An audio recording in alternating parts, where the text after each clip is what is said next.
Psalm 63 is the third of four psalms of lament and trust coming out of the 10 psalms of lament, Psalms 51 through 60.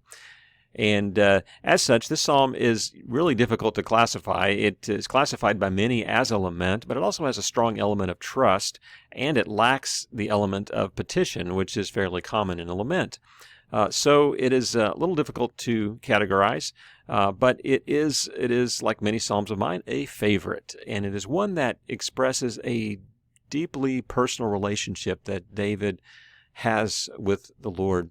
It takes place when he was in the wilderness, so we'd assume this might be when he is running from Saul. And as we will see, he seems to be mourning his separation from God. He perhaps feels abandoned, betrayed, at least initially, by God, but that very quickly turns into a beautiful statement of trust. So we have the context, the wilderness of Judah, and it seems to be quite literal. He describes his thirst for God, his soul, his flesh, and soul in its origins etymologically is related to the word for throat. My throat thirsts. So throat being the organ of thirst. My soul thirsts, my flesh faints for you.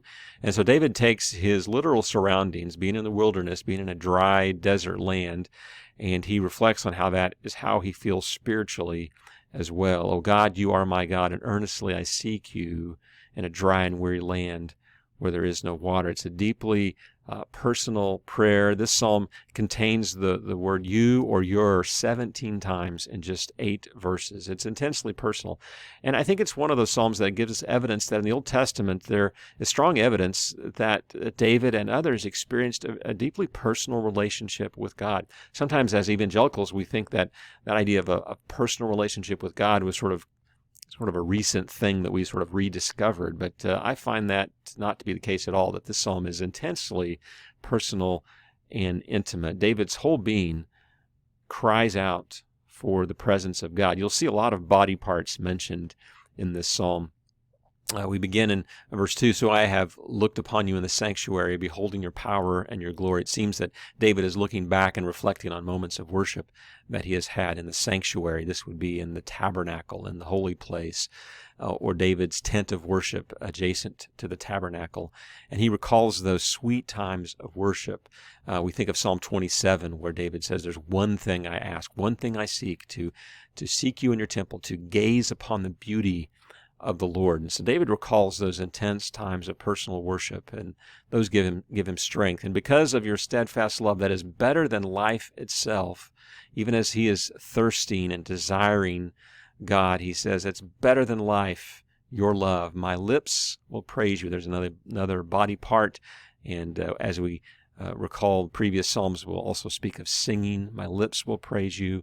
I will bless you as long as I live. In your name I will lift up my hands. This is a common posture of prayer, both in the Old and the New Testaments. In 1 Timothy 2, verse 8, we're told that God wants all men everywhere to lift up holy hands in prayer. So this is a very natural posture for prayer, that our bodies are reflecting what our hearts are doing, lifting up our hands to God. And my soul will be satisfied as with fat and rich food, and my mouth will praise you with joyful lips. So we kind of have that connection back from joyful lips. My lips will praise you, and my soul satisfied. My soul is thirsting in verse 1. My soul is satisfied by verse 5, as David speaks truth to himself as he reflects on God in the sanctuary, beholds his power and glory. And remember again, that soul at its root is my throat. My throat will be satisfied as with fat and rich food. And this reminds us of many other psalms that speak of the great banquet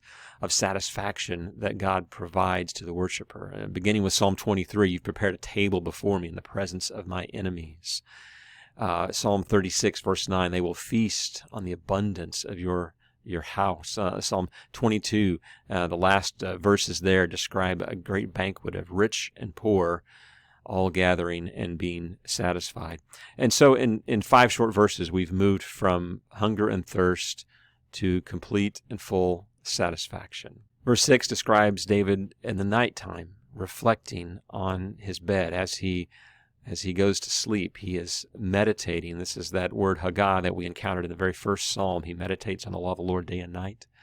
And David seems to be doing that through the watches of the night. So every couple hours, as the time was called out and the watches were changed, perhaps in a military setting, David, throughout the night, he kind of stays awake, thinking about God, reflecting on God. For you have been my help, verse 7, and in the shadow of your wings I will sing for joy. We saw that in previous Psalms as well. Psalm 27, Psalm 62. My soul clings to you, your right hand upholds me. There's a beautiful anthropomorphism, God's hand upholding us, holding on to us.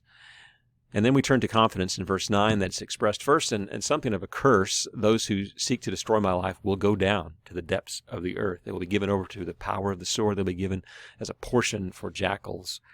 And perhaps it's ironic here or on purpose or just accidental, but we have a reference to food. In this case, the enemies of David will become food. David has declared his hunger and his thirst and then his satisfaction, but now it is the enemies of David, in verse 10, that will be given over as food to the jackals. But verse 11, the king, and David here is referring to himself in the third person, the king shall rejoice in God. All who swear by God shall exult, for the mouths of liars will be stopped. There is confidence that David will be victorious because his trust is in the Lord. One side note about this psalm, it was prescribed during the medieval era of the early church to be used as a daily public morning prayer. And that makes a lot of sense because one of the first sensations that we experience when we awake is that of thirst and of hunger. And so just as you wake up each morning and you feel that sense of thirst, that sense of hunger, our attention should be drawn to the psalm and our thirsting and our ultimate need for God. O God, you are my God. Earnestly I seek you in a dry and weary land where there is no water.